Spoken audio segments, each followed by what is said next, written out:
Muito boa tarde a todos. Obrigado pela presença, pela coragem de deixar o conforto de casa, a família e mais uma vez nos reunirmos aqui na associação.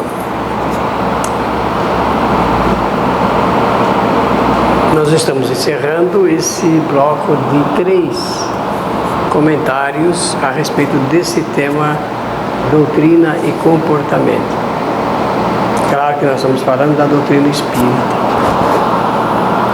Eu reservei para essa parte final alguns comentários sobre as virtudes essenciais e também algo em torno de uma proposta para um novo pensar, uma maneira nova de se pensar.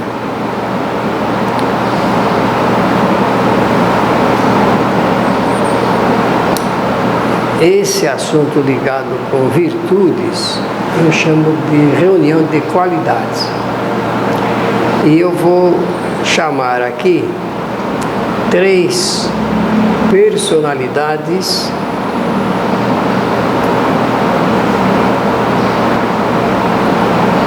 que ensinaram as chamadas virtudes. Lembrado de Sócrates, que viveu cerca de 500 anos, um pouco mais ou menos, antes de Jesus de Nazaré nascer. O Sócrates ele é lembrado sempre pela história, e os professores de história também, porque ele foi uma personagem da filosofia. Na Grécia, eu penso que eu não vou errar se eu disser que é na Grécia que nasce a filosofia, que é a mãe da ciência. Primeiro nasce a filosofia, depois é que nasce a ciência. Alguns filósofos, antes, na era pré-socrática e também depois de Sócrates, também tinham conhecimentos de ciências. Mas uma grande parte foi filósofo. O trabalho do filósofo é pensar, é usar o pensamento, conforme nós vimos do trabalho do Demócrito. Ele só usou o pensamento e fez a apresentação de uma teoria que revolucionou o conhecimento das ciências até 1890. Então Sócrates vai falar das virtudes, mas como ele não publicou nenhum livro, não foi escritor, o trabalho dele era pensar e ajudar as pessoas a pensarem. Criou uma técnica de discussão que não sei por que chamaram de maiêutica, ou por que eu sei, mas como isso entrou na história, eu não sei. E essa maiêutica é a maneira como ele encontrou de fazer a pessoa a pensar por si mesma, sem ficar sendo lotada de informações, reflexões. Daqui a pouco eu vou estar ali na lousa, porque eu vou tocar nesse assunto no finalzinho do nosso trabalho. Mas o importante para ele era discutir. Uma boa discussão é a coisa fundamental. Quando as pessoas discutem com interesse de saber, elas trocam impressões e conhecimentos, sendo que ele tinha muito respeito pelas ideias alheias. E isso vale muito. Ele apresentou as suas ideias sobre virtudes. Como eu disse, ele não escreveu nada, quem escreveu foi o seu discípulo, primeiro, mais direto, aí, que foi o Platão. E o Platão conseguiu publicar, tem trabalhos dele que são simplesmente notáveis da gente aprender dos diálogos feitos por Sócrates a respeito das chamadas virtudes.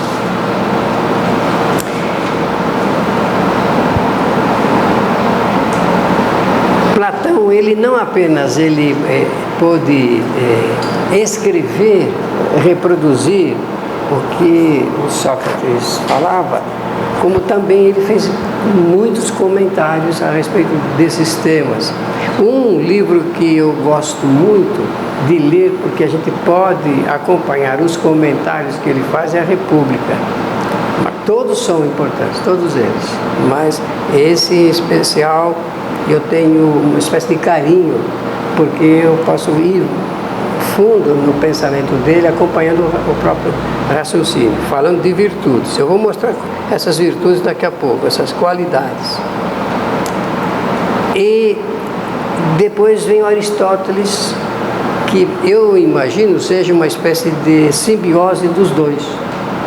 O cruzamento do Sócrates com o Platão dá Aristóteles, que claro que não é bem assim, mas acontece que do ponto de vista do pensamento ele externou, criou ideias sobre filosofia, ciência, política. O livro dele sobre política, eu acho até que nós deveríamos todos ler o livro que ele escreveu sobre política.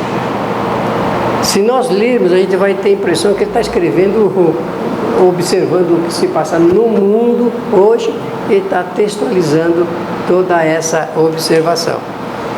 As virtudes são qualidades do procedimento do homem. Qualidades para fazer com que o homem viva corretamente. Essa é a ideia das virtudes.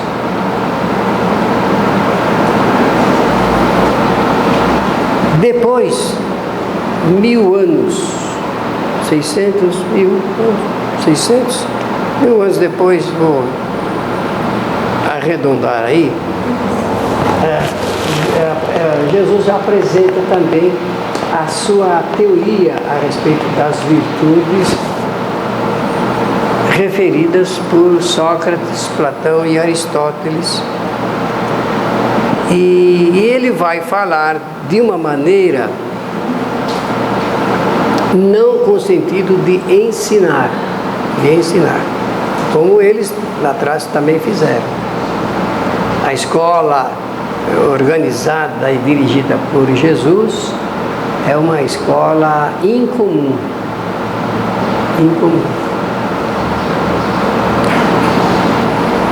Ele vai tecer considerações a respeito das virtudes de duas maneiras: através de ensinamentos pedagógicos, falando sobre o funcionamento das leis naturais. Eu ontem fiz uma referência de que nas 34 parábolas de Jesus nós observamos a apresentação das leis naturais, aquilo que nós falamos, o Espiritismo vai resgatar depois: imortalidade, evolução, reencarnação, livre-arbítrio, causa e efeito. Vai falar, quando Jesus fala do reino dos céus, vai falar da vida fora da matéria, vai fazer referências importantes a respeito do comportamento do indivíduo também, que são nas regras morais a serem seguidas.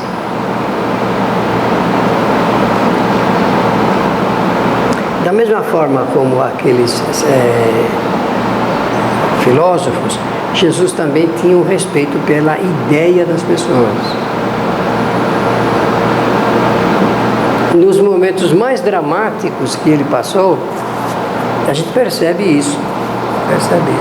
Na frente de Pôncio Pilatos, por exemplo, ele devolve para o Pilatos as perguntas que o Pilatos fez a ele, mas dentro de uma discussão dialética, porque Jesus confundia muito as pessoas. Aliás, eu penso que é exatamente isso que ele queria: confundir o pensamento para que a pessoa pensasse por si mesma, sabe? E ele conseguiu fazer isso em quase todas as situações registradas, tanto por Mateus, Marcos, João, Lucas. A gente percebe que dos relatos deles, o melhor para que a gente conheça em termos de texto, eu considero de Lucas, em primeiro lugar porque tinha uma cultura maior do que a dos outros, depois porque ele teve condição de comprar, ele era um médico de boa posse, e ele comprou documentos que existiam sobre o que se narrava a respeito de Jesus. Então, o Evangelho de Lucas, ele é um evangelho descritivo e escrito numa qualidade, numa redação cultural superior, eu assim entendo, do que Mateus, Marcos e João. Nesse particular, o Lucas, ele pôde acrescentar dados que faltam nos outros evangelhos. Eu vou dar só um exemplo que no próximo ano, se eu voltar aqui, acho que vai dar certinho a nossa vinda para o mês de fevereiro, nesse eixo de trabalho com Barra Bonita. Gostaria muito de fazer uma palestra intitulada O Mestre Inesquecível. E nessa primeira parte, eu apresento o encontro de João o Batista e Jesus, que o Lucas narra, mas pouca gente percebe a qualidade das informações que ele apresenta ali. Não é só emocionante, não é para emocionar, mas culturalmente importante para nós percebermos o valor do trabalho de João, que passa batido na história de Jesus. As pessoas não conhecem, não sabem o significado.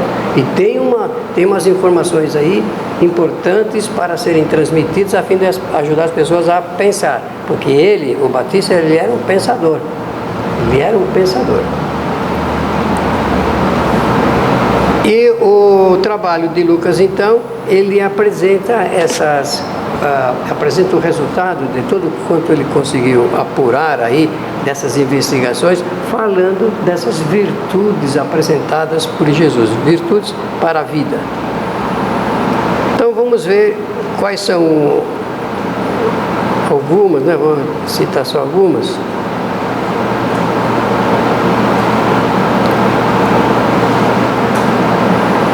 Isso aí seria bom anotar. Vocês que fazem palestras, seria interessante anotar.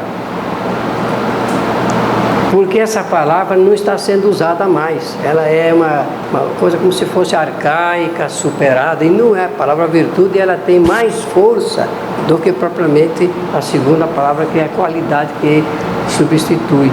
Virtudes, quando uma pessoa mostra virtudes, é porque ela tem esse conteúdo. Qualidades essenciais que constituem o caráter do homem de bem. Do homem de bem. Qual era o capítulo que eu citei ontem do Evangelho, que Kardec trata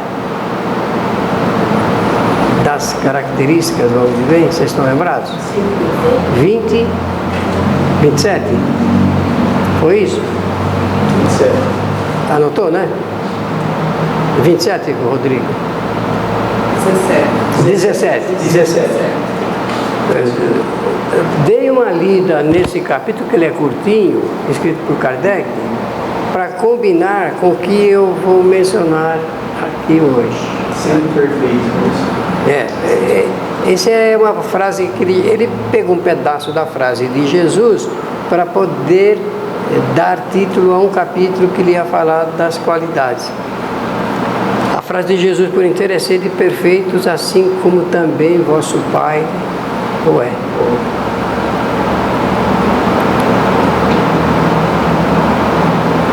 A primeira virtude é o da honra.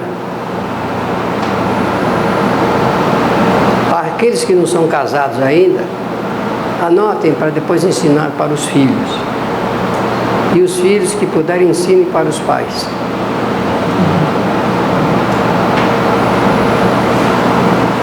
A primeira virtude é o da honra, e que é levado em conta tanto por Sócrates como Jesus, o sentimento que leva o homem a buscar o merecimento e a consideração dos demais.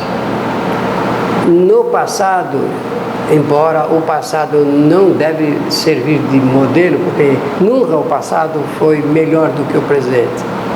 Isso é uma expressão equivocada, só para tentar, no melhor do qualificativo, dizer que era bom. Mas hoje também é bom. Hoje existe em número, existem mais pessoas mais honradas do que existiam pessoas honradas no passado. E a razão é bem simples, existe mais gente hoje do que ontem. É só isso. Sempre existiram pessoas. Então, é um sentimento que é interior do homem e que leva o ser a buscar, a procurar o merecimento e a consideração dos demais. Quem é que não gosta de ser destacado? O homem parece que precisa disso, é incentivado por esse sentimento. Entretanto, ele precisa fazer jus ao que os outros consideram dele. Então, a retidão, por exemplo, o indivíduo gostava muito não é só fazer pagamento em dia, não. Gostava de cumprir com as obrigações no tempo em que elas eram estabelecidas. Vamos falar delas todas, depois juntar para ficar mais fácil. A honestidade, elas se parecem muito e nos dicionários a gente quase se confunde, porque dá a impressão que todas elas é a mesma coisa, mas não é, cada uma tem a sua especialidade. A honestidade é qualidade de quem é verdadeiro, honesto, verdadeiro. Não existe honestidade para alguém que seja ao inverso da verdade, falso, por exemplo, não tem jeito de combinar. De quem não mente. E a primeira coisa que nos ensinam, depois da primeira infância, é o exercício da mentira, da informação errada, da falsidade, da falsa comunicação. A pessoa que não frauda, eu falei ontem do jogo de baralho, foi ontem que eu falei? Porque vocês podem ver, isso aí a pessoa, uma quer blefar, quer mentir, quer enganar o outro para ganhar, porque no fundo todo jogo tem que ter um ganhador e um perdedor.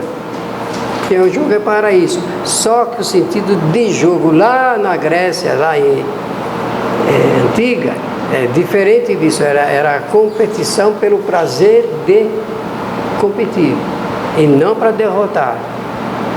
Eu vejo hoje, de vez em quando eu tenho um neto que acompanha o meu bisneto que acompanha o meu neto, que ele não vê a hora de começar a luta na televisão, dessas que quase mata um, mata o outro, fica um negócio... Vocês sabem, eu não entendo delas, eu só estou falando porque eu vejo. E eles gostam daquilo, porque o desejo é o do circo de Roma, um massacrando o outro, tirando o sangue do outro. O homem parece que é sanguinolento por natureza, ele vive disso daí, isso dá prazer. E jogar não é isso, o jogo na concepção antiga era apenas o lúdico, o prazer de você disputar. Ainda existem jogadores, eu me lembro de alguns. O Corinthians teve um jogador que não saía nervoso e nem raivoso e nem odioso de campo porque o time perdia, não. Ele reconhecia o valor do adversário. Para ele, ganhou quem deveria ganhar porque jogou melhor. Esse jogador chamou-se Ribelino. Sabe? A dignidade, eu disse que todas elas parecem, porque toda palavra que termina em A de idade é qualidade de, não é? A dignidade, qualidade de quem é digno, quem procede com decência, quem é correto, é digno do respeito dos demais. Por esse fato, essa qualidade é uma excelência da honorabilidade. Ela combina bem com honra, viu? Honor.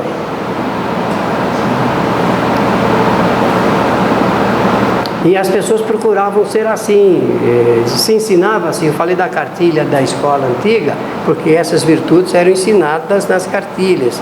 Faziam historinhas para ensinar que não devia mentir, que não devia falsear a verdade, que o indivíduo tinha que ser bondoso por natureza, excelente, procurar ser o melhor, fazer o melhor que pudesse.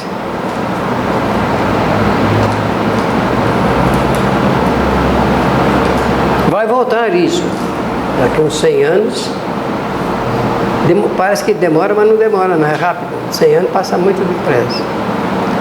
São 2 encarnações. Vai e volta, já melhorou.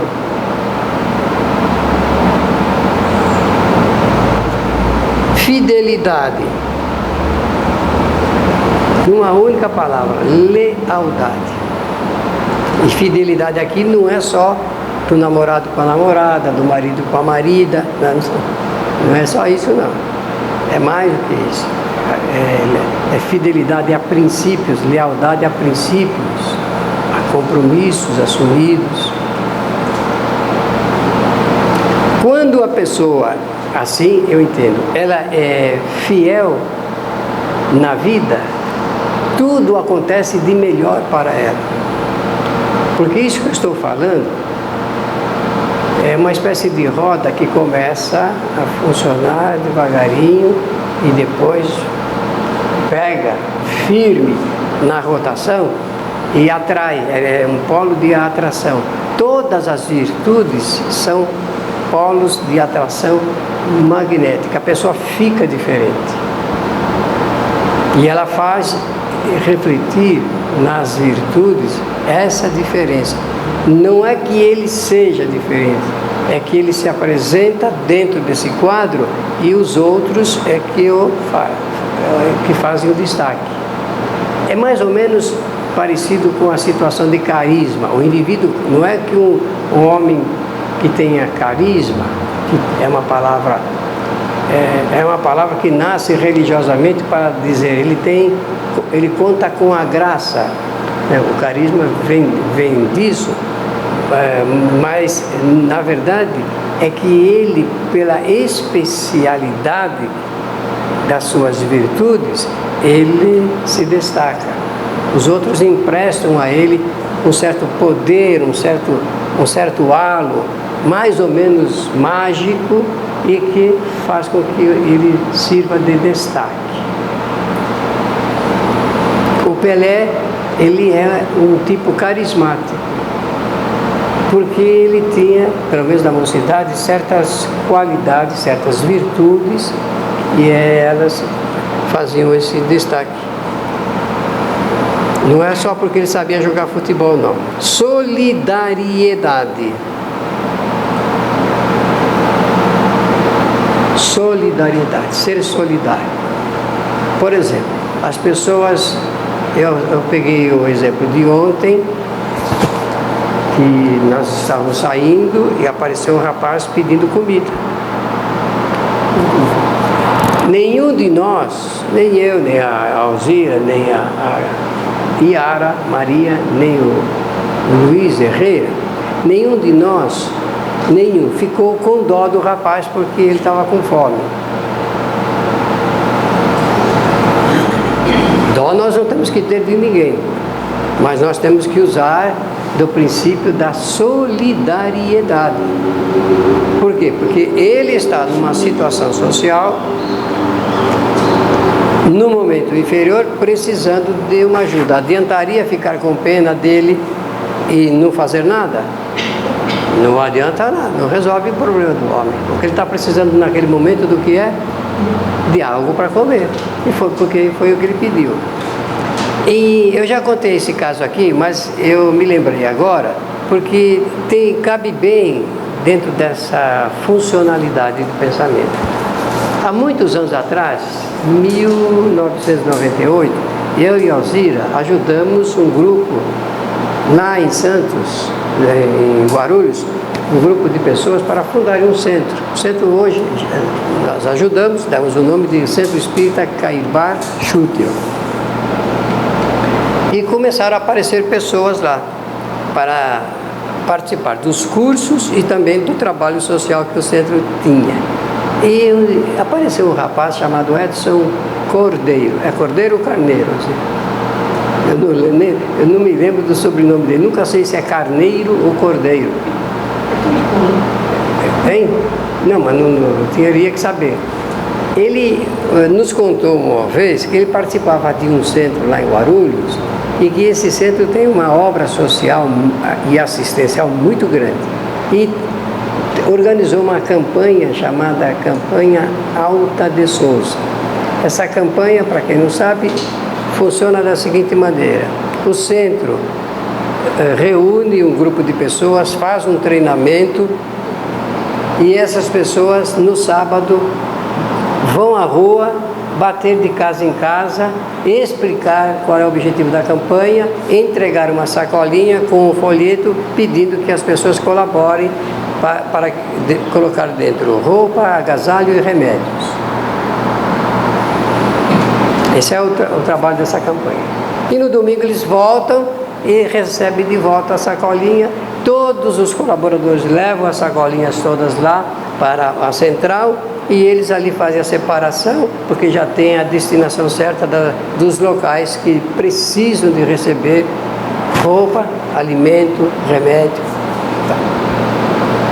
E o Edson então nos contou que no mês de junho, uma manhã muito fria do domingo, ele já tinha deixado as sacolinhas, ele entrou na uma das ruas que cabia no seu mapa de trabalho.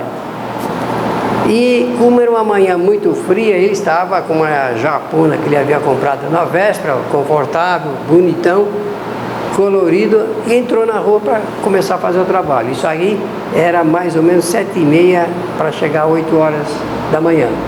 E ele notou que na frente dele, a 6 metros, estava um mendigo andando na mesma direção. Mas que o mendigo não estava com japona, nem nada, estava com um palitozinho, ralinho danado, estava tiritando de frio o mendigo. E ele falou, puxa, a situação desse homem, mas também não adianta nada, ele vai dar a japona dele nova e vai ficar com frio ele, então ele, não é todo mundo que tem essa capacidade também de aguentar isso. Mas ele só pensou nisso e notou que o mendigo parou no sobrado, que ele iria bater, porque ele tinha que começar do início a coleta.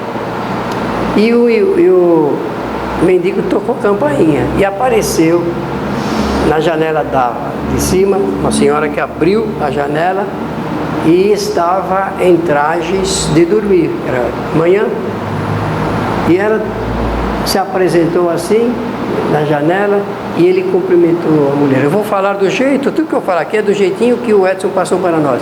Bom dia, minha senhora, a senhora poderia me dar um pedaço de pão? A mulher deixou a janela aberta, depois de 1 minuto voltou com um pedaço de pão duro e jogou lá de cima. O pão bateu, pulou assim, o mendigo abaixou-se, botou no paletó, agradeceu a mulher e foi embora. O Edson, puxa vida, a mulher nem entregou na mão dele, jogou lá. O Edson já fazendo reflexões do comportamento da senhora, que é isso que mais que nós sabemos fazer, né? E seguiu, e o mendigo também seguiu para frente. 3 casas depois, porque o Edson falou, bom, eu não vou bater agora, porque se ele tocou a campainha, a mulher, se eu tocar vai pensar que também vou pedir pão, alguma coisa assim, se passou no pensamento dele. Falei, depois eu volto aqui. 3 casas depois, o mendigo tocou novamente a campainha. Aí apareceu uma senhora, abriu a janela, não estava com seus trajes de dormir, e ele fez o mesmo pedido. Bom dia, minha senhora, a senhora poderia me dar um pedaço de pão? E ela então falou, um momento, fechou a janela, e o Edson falou assim, puxa, o mendigo deve estar pensando o seguinte, se aquela que deixou a janela aberta veio com um pedaço de pão duro, essa que fechou, daí não vai sair nada. Mas qual foi a surpresa dele e do Edson? Eu não acho que também do mendigo, porque apareceu embaixo então uma senhora, falou, bom dia, meu senhor. O senhor pediu o quê? Ele falou, um pedaço de pão. Então entre, porque eu fui na padaria, comprei um pão, está quentinho, o senhor vai tomar um café com leite, pão e manteiga comigo lá dentro de casa. Do ponto de vista ético e do comportamento, as 2 mulheres deram o que ele pediu. O que é que ele pediu? Onde está a diferença aí? Aonde está a diferença, meus amigos? E é isso que conta, viu? Eu tenho certeza que o rapaz de ontem ficou agradecido. Ele até pediu depois para a Yara, falou, a senhora pode me dar um copo d'água? Como nós estamos saindo, falei, bom, agora nós estamos de saída, você toca a campainha e a minha filha vai te dar a água que ele precisa. Mas ele deve estar ficado agradecido, recebeu um bom e levou de dentro da marmita dele o pedaço de quibe que o Luiz ia comer depois, né, Luiz? E o macarrão também. E o macarrão do Luiz e o pedaço de quibe. Então é reciprocidade e ajuda. Então não temos que ter pena, mas nós temos que ser solidários, ajudar as pessoas quando elas precisam de ajuda. E não é fazer muito inventário, muita coisa, se eu dou dinheiro, ele vai fazer o que com esse dinheiro? Porque nós, às vezes, fazemos a excelência do gesto, mas procuramos fazer um questionamento que realmente não combina com a virtude ensinada, não. Porque não é assim que nós vamos melhorar o nosso planeta só, não. Esse negócio de precisamos ter muito cuidado, está pedindo R$2, e ele vai comprar droga, vai comprar isso, aquilo. Bom, olha, eu faço a minha parte, se eu quiser fazer. O que ele vai fazer depois já não nos pertence. Então o gesto de colaboração recíproca, né? Solidariedade é estar no momento, o marido pode ser muito solidário à mulher pode ser muito solidária ao marido, aos filhos, né? Nós podemos começar dentro de casa esse exercício da solidariedade e depois estender o braço para fora. Para encerrar esse conjuntinho aqui, vou lembrar o que aconteceu com o Sócrates. Essa gravura, ela é muito comentada no mundo inteiro. No mundo inteiro. Vocês já conhecem, mas não custa fazer a lembrança. A lembrança ela é importante porque vamos reavivar aqui algumas considerações.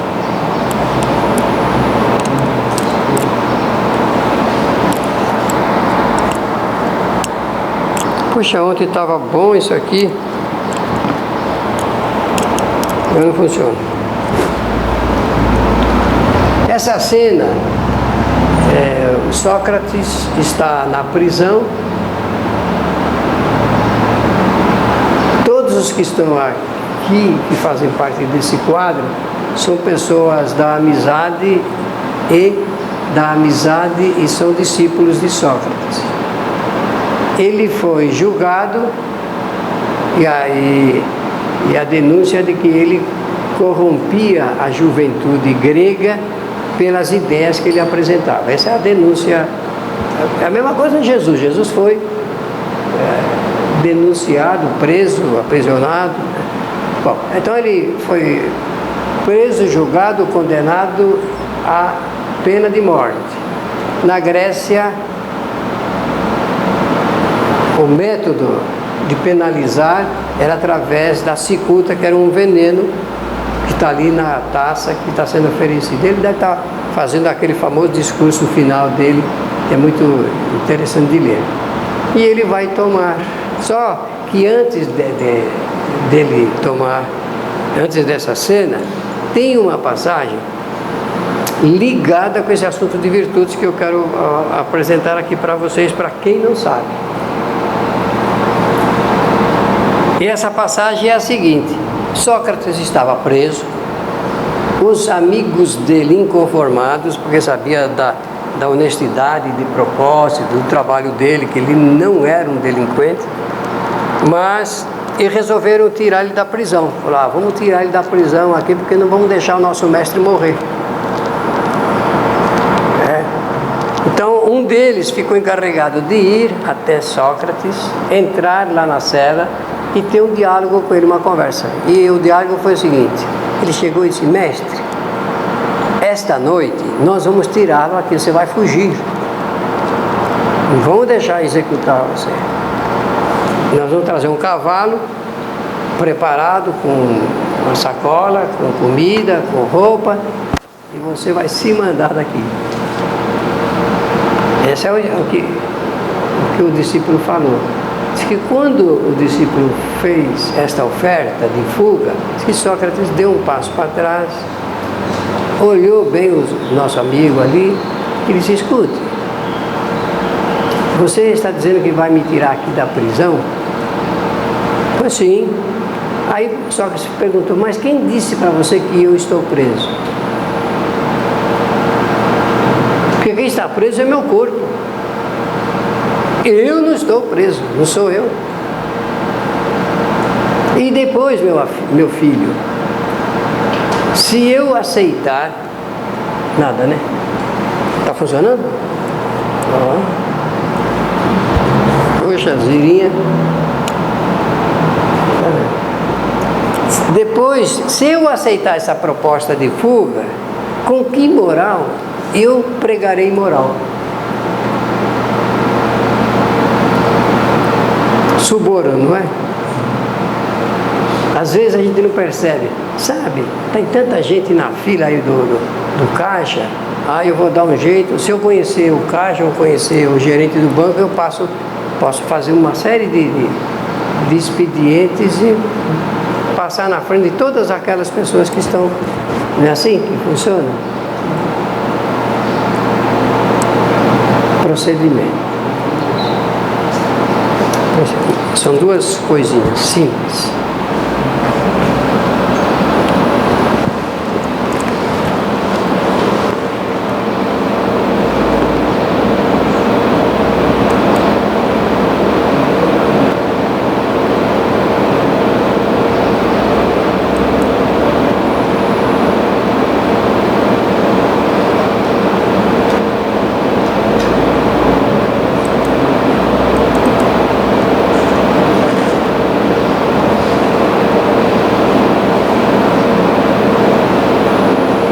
Conforme eu disse a vocês, não, eu errei aqui.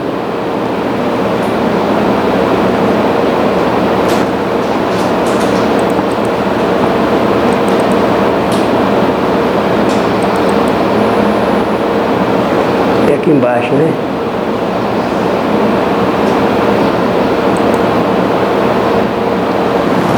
Conforme eu disse,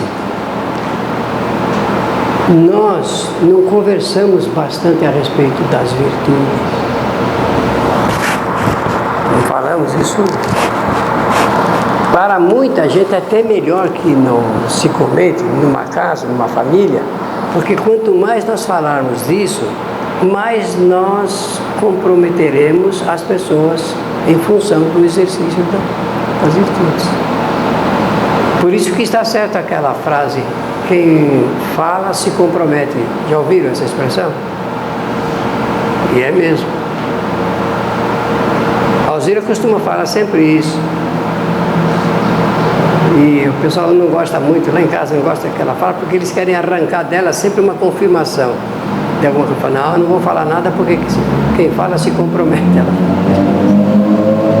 Então, se nós falarmos sobre esse assunto das virtudes, o que é que vai acontecer? Nós vamos ter que mudar muita coisa aqui de dentro de casa, no pensamento e nos atos das pessoas, porque ato seguinte, o ato que vem seguindo as palavras é que dizem tudo do que nós pensamos na vida, como é que nós pensamos através do nosso comportamento. Do nosso comportamento. O Espiritismo não é uma doutrina de aconselhamento rigoroso, porque é uma doutrina que mostra essas duas leis do livre-arbítrio e de causa e efeito, e estimula para que as pessoas realmente conheçam bem o direito que elas têm de pensar, falar e agir, mas que sabe que esse pensamento, essa palavra e essa ação terão consequências, terão efeitos de acordo com o que cada um faz.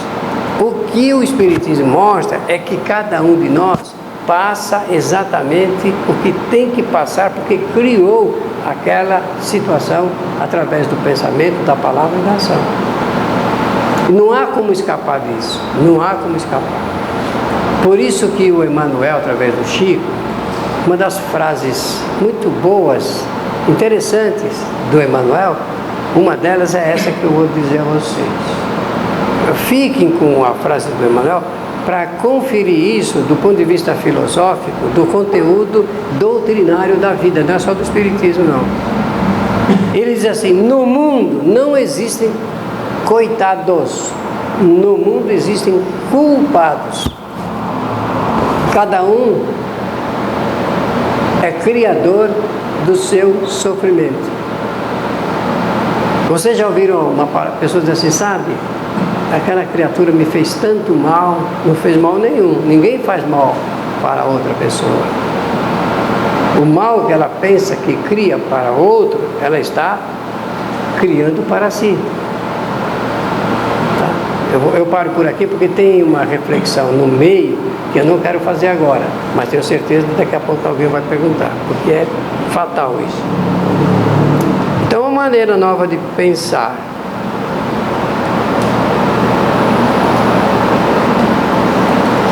Quem apresentou essa teoria da maneira nova de pensar foi Jesus de Nazaré. As histórias que se contam de Jesus, elas precisam ser recicladas, porque o que a religião ensina sobre Jesus está na contramão daquilo que verdadeiramente aconteceu.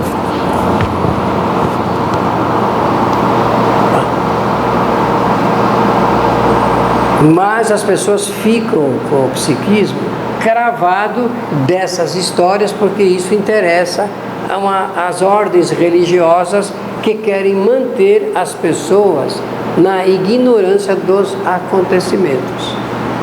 Porque se abrir realmente o que aconteceu, elas vão mudar de rumo. Elas vão mudar de rumo, terão que mudar de rumo, porque ninguém aceita aquilo que não é verdadeiro. Principalmente, a gente não aceita que um representante de qualquer religião seja falso, mentiroso e não fale a verdade. Qualquer um de nós vai dizer, eu não aceito isso, não, porque não pode vir de uma pessoa que é representante de uma religião. Entretanto, os homens são homens. E nós precisamos, como estudiosos da vida, procurar saber o que verdadeiramente aconteceu, como aconteceu e qual foi o papel de cada agente humano que deu sequência aos acontecimentos. Então, a maneira como as religiões trazem as notícias sobre Jesus, elas não estão de acordo com o que verdadeiramente ocorreu. O que verdadeiramente ocorreu.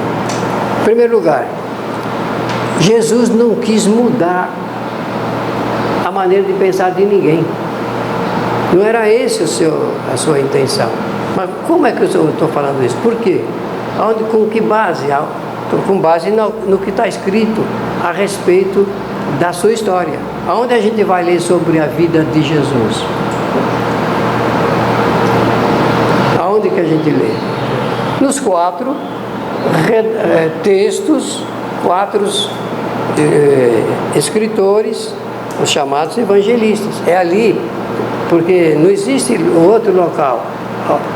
As atas lá de Roma não mencionam absolutamente nada sobre ele. Então, o que se sabe sobre a vida de Jesus está contido nos 4 evangelhos. Então, partindo dessa leitura, dessa análise, desse comentário, que se deve fazer com total isenção, nós percebemos que, ao contrário do que a religião prega, Jesus não quis ensinar nada para ninguém. Ele quis ajudar as pessoas a pensarem de uma maneira nova sobre a vida. E essa maneira nova de pensar era o conteúdo do investimento que ele estava fazendo em cada um. E como é que ele começa? Como é que é a história que a gente sabe? Ele reuniu quantos, assim, na primeira, que foram selecionados? 4.000, 5.000? Quantos foram? Você sabe? Quantos apóstolos ele tinha? 12. Então, ele começa com 12 que ele escolheu. Não é que mandaram, olha, nenhum político mandou uma cartinha, olha, estou mandando aí para você esse discípulo aqui que é para você treinar. Foi assim? Foi não. Ele escolheu os 12 chamados apóstolos. No fundo, ele preferia a palavra ou meus amigos ou meus discípulos. É a preferência de Jesus. Porque a palavra apóstolo é uma palavra que no grego significa representante comercial. Esse é o significado em grego. Mas fica mais imponente falar de apóstolos, né? Então ele vai investir não na maneira de ensinar, porque a escola dele não era uma escola para lotar o pensamento do aluno de ideias, encher de ideias. Às vezes a gente percebe, mesmo no meio espírita, aí alguns expositores, oradores, instrutores de trabalhos e cursos, ideia de encher a cabeça da pessoa de informação. Agora eu vou fazer uma ligação. Eu penso então que estava Sócrates, tinha razão, Sócrates, quando queria ajudar a pessoa a pensar corretamente. E razão a Jesus quando queria ajudar as pessoas a pensarem corretamente. E depois, 1600 anos depois, quando nasce o Descartes, matemático, você é professor do quê? História. Quando nasce o René Descartes, ele era matemático e era mestre em geometria. Ele, através do aprendizado da matemática, do exercício da matemática, ele descobriu uma maneira nova de raciocinar, de aprender, de pensar.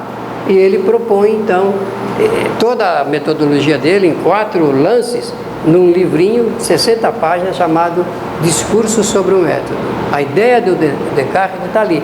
Você sabe, o discurso dele revoluciona muita gente no mundo, porque quem aprende o método do René Descartes pode aprender qualquer coisa dentro de uma metodologia, porque a dificuldade dos alunos é que ele não tem caminho, não tem esquema lógico para ele começar, por onde ele começa e como é que ele desenvolve de acordo com o seu temperamento, característica, jeito de aprender, porque tem gente que aprende, estuda melhor de manhã, outro à tarde, outro à noite, não é assim?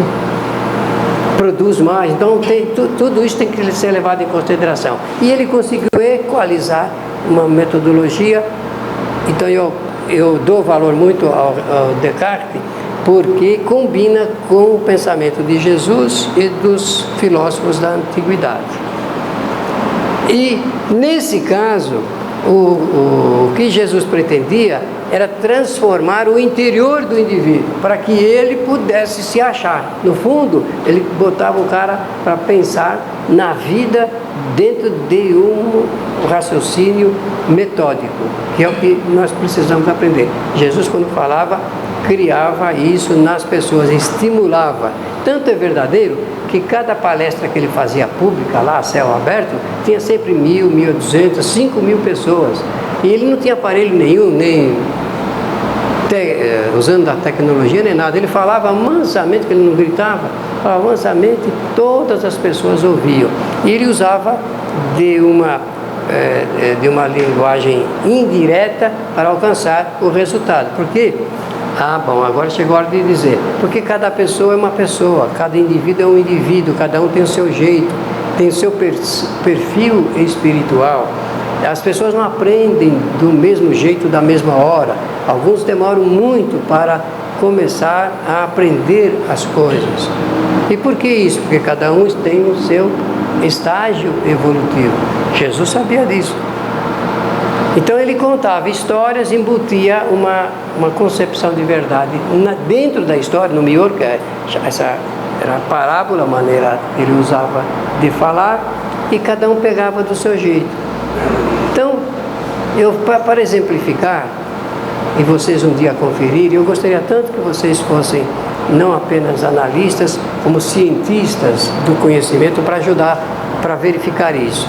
Se eu convidar 10 expositores para exporem aqui na associação um tema, vou pegar um tema das 34 parábolas e um tema para os 10. E eles falam, em dias diferentes, eles falam. O tema é o mesmo, mas o que vai acontecer? Vai acontecer que cada um vai falar de um jeito, com um conteúdo diferente sobre aquele mesmo tema. Por quê? Porque cada um está vendo, observando esse tema dentro de uma perspectiva de acordo com o seu grau de evolução.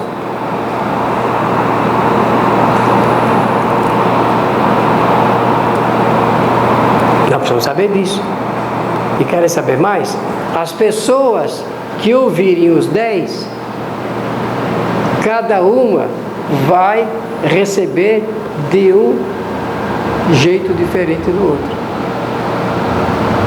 Então não há como, não dá para ensinar todo mundo no mesmo momento a mesma matéria. Dá, professor? Jesus sabia disso. Então o investimento dele era na maneira como a pessoa pensava. Ele inaugura uma nova era no pensamento e na maneira de pensar das pessoas. O objetivo dele era mudar o interior do indivíduo, mas ele não falava para todos, ele primeiro falou para 12. 6 semanas depois, dos 12, eles próprios se multiplicaram em 70, já não eram mais 12.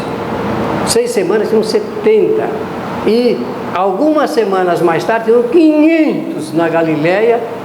E olha, não era Jesus, não estava escolhendo mais não, porque aí a coisa tinha agentes multiplicadores, só com a maneira nova dele ajudar as pessoas a pensarem.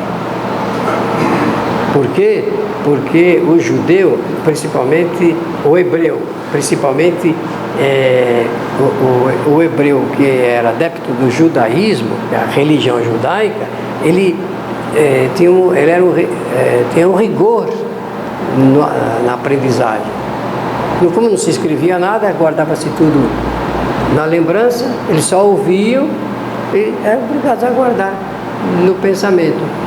De forma que era preciso muita competência para alguém falar coisas para que os outros reproduzissem, lembrando-se daquilo que ele falou. Veja o cuidado e como que a coisa seguia. Eu falei sobre hebreu e judeu, porque todo judeu é hebreu, mas nem todo hebreu é judeu. Isso significa o quê? Que nem todo hebreu é adepto, seguidor da religião judaica. Embora muita gente ache que é a mesma coisa. Para isso, ele investia na reorganização do pensamento, na capacidade que cada um tinha para pensar, o jeito que cada um pensava. É a mesma coisa aqui com nós. Eu tenho certeza que nessas reuniões que vocês fazem de estudos, elas devem ser saborosas, gostosas, porque cada um expressa o seu pensamento em relação ao conteúdo de que é examinado, mas sem o compromisso de fazer exatamente aquilo que está se comentando. Fica a critério de cada um. Jesus investiu nisso. Sabendo do reservatório de conhecimento de cada um, que cada um tinha o seu reservatório de conhecimento, ele lançava a parábola via indireta, contava a historinha e cada um pegava a parte que mais tocasse ao seu sentimento, ao seu conhecimento e tudo mais. Olha, lembre-se sempre da perspectiva que cada um está observando. Eu estou falando e cada um de vocês está entendendo dentro dessa perspectiva de conhecimento, já um reservatório que traz a respeito da vida. Então, tem um livrinho de um escritor psicanalista e psicólogo, chamado Jesus, o maior psicólogo que já existiu. Vocês conhecem esse livrinho? Conhecem? Esse livro é muito interessante, é muito bom. Eu ganhei de presente da Alzira, acho que é uns 8, 9 anos atrás. Ele, que é um protestante, ele chama-se Baker. Ele fala de que as pessoas, a verdade é uma só, mas cada um a vê de acordo com o ângulo que está. Alguns professores costumam traduzir isso numa figura muito interessante, bastante curiosa. Dizem assim: olha, eu tenho uma casa e pintaram essa casa de uma face dela de verde, do outro de amarelo, de azul e de vermelho. De acordo com o local onde está a pessoa, não podendo ver as demais cores, ela acha que toda a casa é da cor que ela está observando. Isso é a verdade, viu? Isto é, a verdade, com a verdade acontece isso. Os homens brigam, se matam e cada um acha que está com a verdade, sendo que a verdade está com todos, porque este que está aqui, para ele a casa é amarela, para o outro é azul, para o outro é verde. Todos estão com a verdade, de acordo com a perspectiva de observação.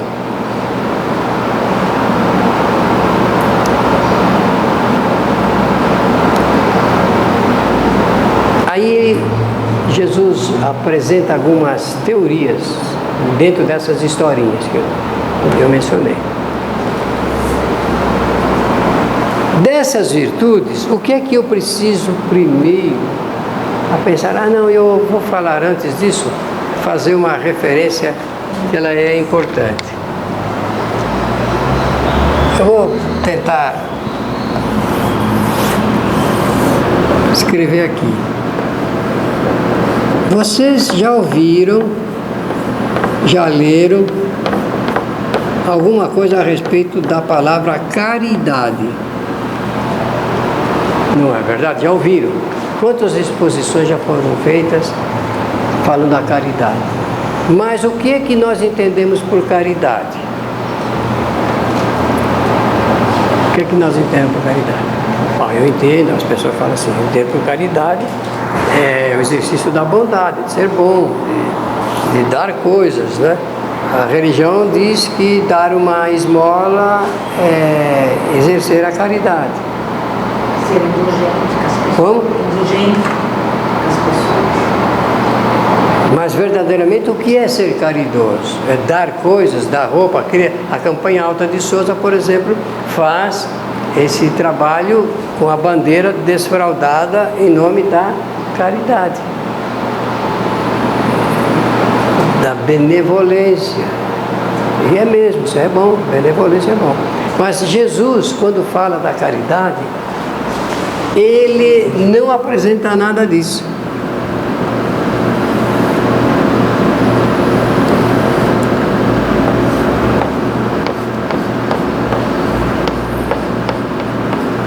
Dá para ler daí, não? Dá para ler? Dá. Paciência, tolerância,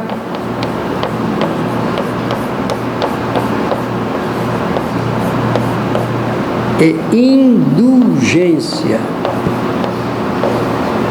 Quando Jesus se refere à caridade, ele se refere a isto. Tolerância tem acento? Tem. Paciência, tolerância e indulgência. Paciência, qualidade daquele que sabe aguardar, que não é precipitado, que não sofre de ansiedade. Uma pessoa ansiosa não é caridosa.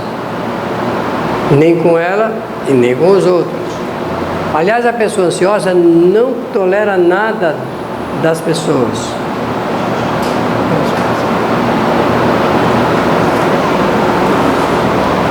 Paciência, tolerância. O que é ser tolerante? Para Jesus, tolerar os erros, os equívocos, os atos que as pessoas cometem sem pensar às vezes. Então, nós temos que aprender a exercitar a tolerância. E a indulgência é perdoar, saber perdoar as ofensas daqueles que nos ofendem. E depois eu vou fazer mais alguns comentários. Então, notem que o que Jesus pensa a respeito da caridade não tem nada a ver com o que nós criamos a respeito de comportamento caridoso. Então ele apresenta aqui a primeira virtude daquele que é tolerante, daquele que sabe, uma hora já, que sabe aguardar. A pessoa ansiosa dispara as tensões no corpo. Antes estava na emoção, passa para o corpo, tensão, depressão, síndromes, traumas e fobias. É essa a sequência disparada e as pessoas então se desesperam. Mas tudo começou com a ansiedade e a falta de saber aguardar. Estou terminando. Que aprenda a ser paciente, a paciência, ele aguarda isso. Que aprenda a viver bem as suas emoções e nós desgovernamos as nossas emoções. Vocês sabem disso. Estamos vivendo um período em que as enfermidades maiores são em decorrência da desestabilização das emoções. Porque não nos ensinaram, não estamos ensinando e certamente isso terá consequências muito graves no futuro bem próximo. Também investe para aprender a superação da ditadura da beleza. Vocês viram que eu fiz comentários a respeito disso ontem. Se for o caso, a gente volta. Da inteligência e também da chamada tecnologia. Porque se não governar isto ou controlar, nós teremos consequências sérias, porque desajusta o indivíduo em função da sua vida particular e também da sua vida social. E superar a paranoia do individualismo, onde cada um quer viver para si, quer tudo para si e não deseja essa participação dentro de um processo de cooperativista, de um processo de cooperação, da onde nasce. Se alguém já me perguntaram, porque eu falo sempre que Jesus tem uma proposta para a reforma do mundo, reforma econômica, que a doutrina espírita também tem, proposta de reforma econômica, e as pessoas me perguntam, então, como é que o senhor acha que vai ser? O que é melhor para o mundo? É o comunismo ou o capitalismo? Eu falo, eu sou espírita, nem uma coisa nem outra. Nem uma coisa nem outra. O que o senhor, como espírita, o que o senhor propõe? Fiz uma entrevista na TV Mundo Maior, o rapaz lá quis só conversar sobre isso. Falei, a resposta está de acordo com a proposta, tanto de Jesus como a proposta de Allan Kardec, que é o processo cooperativista. É no cooperativismo que nós vamos ter as soluções para os nossos problemas.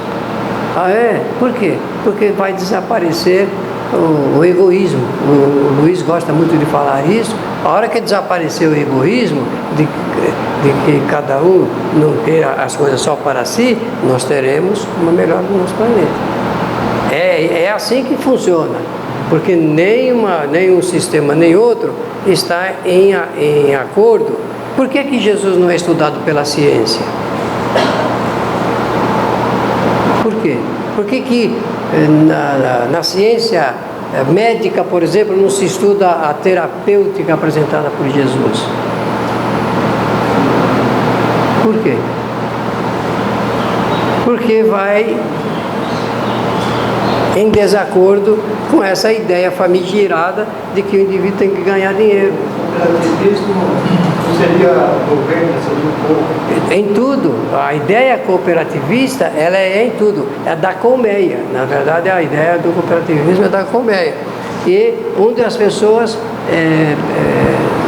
se igualam e usufruem dos mesmos benefícios no mesmo momento. Olha, isso é antigo, hein? Isso não é novo, não. Existe algum... Você vê muito no meio rural.